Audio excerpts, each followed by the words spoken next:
est-ce que l'OL a réussi à coller un 8-0 à l'OM? On le sait, dans les plus gros matchs de Ligue 1, déjà, si tu perds 1-0, c'est chaud. Mais alors prendre 8-0, je peux même pas imaginer en fait. Alors comment c'est possible que le 5-5 en 2009 soit devenu légendaire et que ce 8-0 là...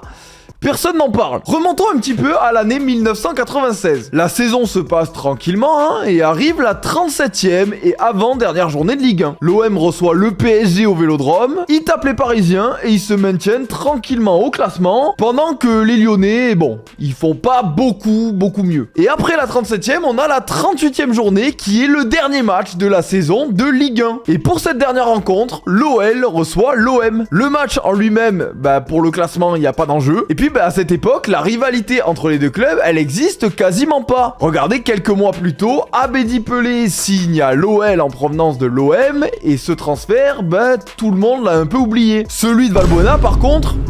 il est toujours pas passé. C'est donc dans ce contexte que les Marseillais arrivent peut-être un peu trop en vacances à Gerland. Surtout que de l'autre côté, Jean-Michel Aulas décide de tripler la prime de victoire s'ils mettent un score aux Marseillais. Bon là, ça fait le cocktail gagnant. Et il faut se mouiller la nuque, puisqu'à la 35e minute de jeu, Caveglia, Giuli et Florian Maurice ont déjà roulé sur la défense marseillaise, composée entre autres de Kopke, champion d'Europe avec l'Allemagne en 96, et Christophe Galtier qui était là. Et ça fait 7-0 en 35 minutes. Je le redis, 7-0 en 35 minutes. Giuli inscrira même un triplé en deuxième mi-temps, de quoi porter le score à 8-0. Alors malgré cette dinguerie, Caveglia, un débuteur du soir, déclarera plus tard que non, personne ne lui reparle trop de ce match. Et ça, c'est surtout lié au fait qu'à l'époque, les deux clubs n'étaient pas du tout à l'endroit où ils sont aujourd'hui, et que ce match, il avait pas forcément d'enjeu. Après bon, dimanche soir, si l'OM veut retenter l'expérience et coller un score à l'OL pour qu'après on analyse les réactions, on peut totalement faire ça.